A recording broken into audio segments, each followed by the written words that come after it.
last week of the fantasy playoff fun is coming to an end in about a week and a few days. So it pretty much boils down to what offense you think is going to have the best day.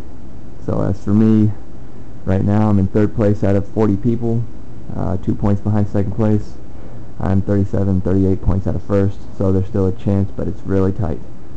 So I need to whip something up for myself to get an edge on the 2 people in front of me while trying to stave off the 37 people behind me. When I see the fantasy implications of Super Bowl 46, I'm pretty intrigued by the track record of Eli Manning. And as you'll see right here, 2 of the 3 playoff games he's played during the 2012 playoffs have been rematches from earlier this season. You had Green Bay and San Francisco twice. Each scenario has the Giants avenging regular season losses, but also each scenario shows the consistency of Eli during these games. So if you look right here against Green Bay, you have Week 10 and the divisional round. So you look at the completions and attempts, they were pretty much on par for the divisional round in comparison to Week 13. Right here with the yards, 347 in Week 13, 330 in the divisional round. That's only 17 yards difference. Touchdowns, even. Interceptions, even. So and then you look at San Francisco. You had the completions. You had about 18 more attempts and 6 more completions against San Francisco, mainly because San Francisco's offense was, or defense rather, was pretty hard on the run. You look at the yards, 311 yards in Week 10, 316 yards in the NFC Championship game. That's only 5 yards difference. 2 touchdowns in Week 10, 2 touchdowns in the NFC Championship game, even. He did a lot better on the interceptions in the NFC Championship game, which is the main reason why they ended up making the Super Bowl. So we've been given a model of Eli's consistency against these playoff teams, but now we turn to the third playoff opponent, and the Giants have already seen the Patriots once this year. So if you look at the stats, you can see that Manning had a solid day in terms of the quarterback standards.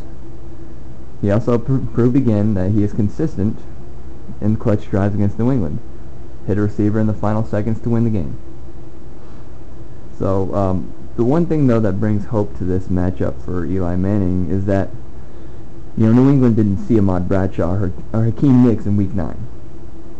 I see this passing yards, with Hakeem Nicks back in there, with Cruz in there. I can see it exceeding 300 yards, and I can see a 3-touchdown game. I can definitely see a lot of improvement here in terms of the Super Bowl compared to Week 9. But by saying this, I'm not saying Eli is a better quarterback than Tom Brady. But the defensive serve up a big disadvantage when you see how Manning has grown into his self-proclaimed elite status. And with the way that the New England defense has played compared to the Giants, that's pretty much the main reason why he's in my starting lineup over Brady. So we'll go back here.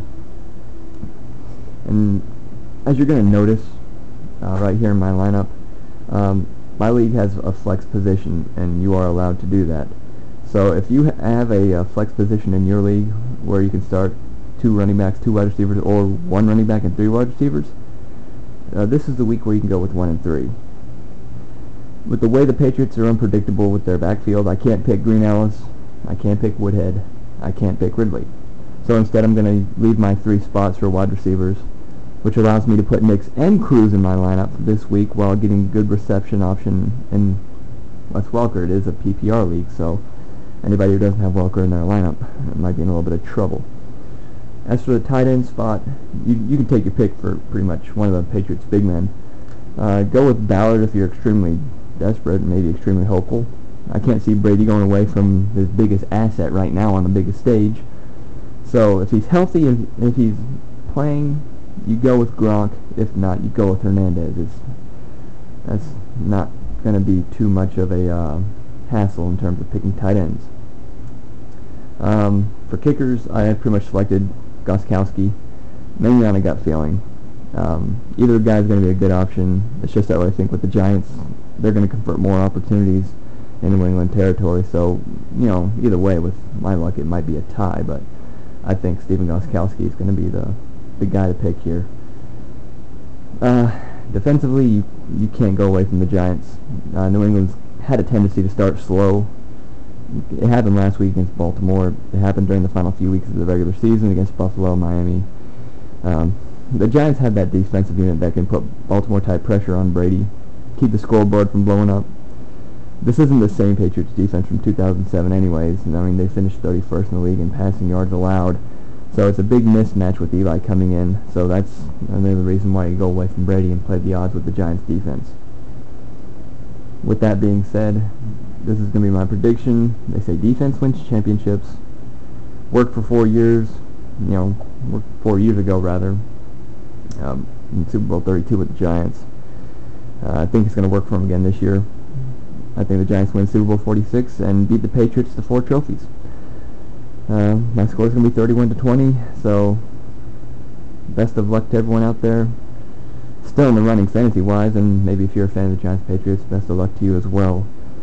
You'll see more videos as time goes along concerning the issues of the NFL and sports in general. Maybe you'll see a Peyton Manning video here soon, so stay tuned to see what comes up next. Have a good one, guys. Take a good look. I will talk to you later.